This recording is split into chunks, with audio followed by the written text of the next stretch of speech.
Jean, bonjour, content de te retrouver. Jean, aujourd'hui, on va parler du fût de chêne neuf. Pourquoi le chêne neuf est un sujet aujourd'hui dans le vin depuis une dizaine d'années? Parce qu'on s'est rendu compte que le chêne était le bois le plus approprié pour la conservation et pour l'élevage des vins en France et dans le monde maintenant.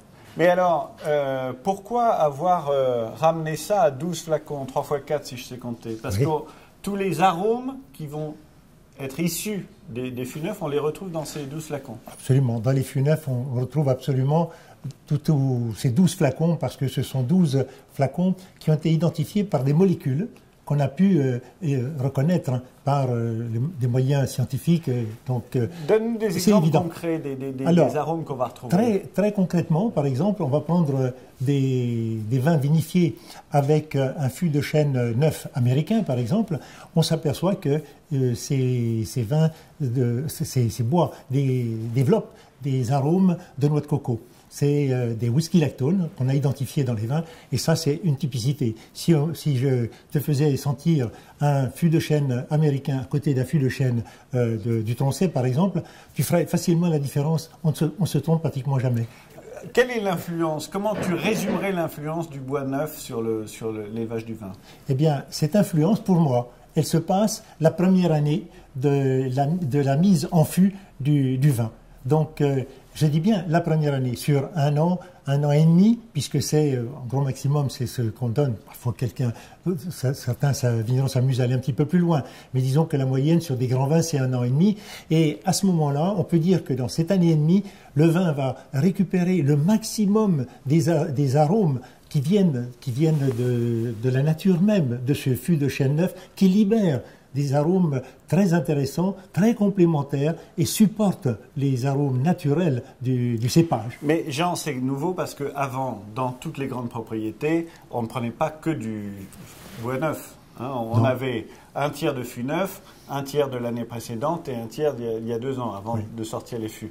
Maintenant, beaucoup d'amateurs et je dirais de puristes disent avec ce bois neuf, vous masquez les défauts du vin, vous le surboisez, on ne retrouve plus la finesse et l'élégance qu'on a connue. C'est le danger. Effectivement, je pense que l'excès de l'utilisation du bois neuf sur certains vins qui n'ont pas comment dirais-je, la densité suffisamment de tanin, de corps, je dirais, pour pouvoir supporter la force du fût de chêne neuf. Et c'est là que se fait la différence, et que le fût de chêne prend le pas et masque la nature même d'un cépage ou d'une région. Ça, c'est inacceptable. L'utilisation du fût neuf suppose quand même une certaine technicité du tonnelier, une vraie complicité avec le client, parce que j'ai vu des propriétaires de domaines venir choisir eux-mêmes leur bois et exiger un certain niveau de chauffe pour ne pas abîmer leur vin, justement, pour qu'on respecte les éléments fondamentaux de ce qui fait la supériorité de leur cru.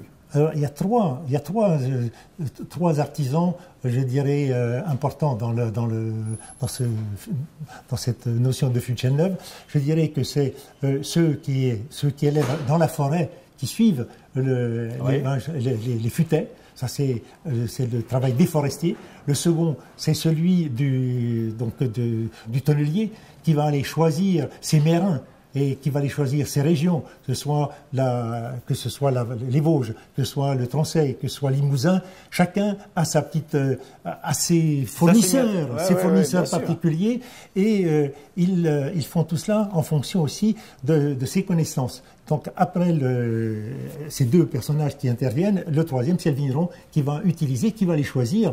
Oui, mais c'est vrai que le bois joue un rôle très important sur l'élevage du vin, et c'est pour ça que ce coffret est très utile pour comprendre l'alchimie entre les deux. Voilà, et merci, ça n'est pas. Voilà, merci beaucoup.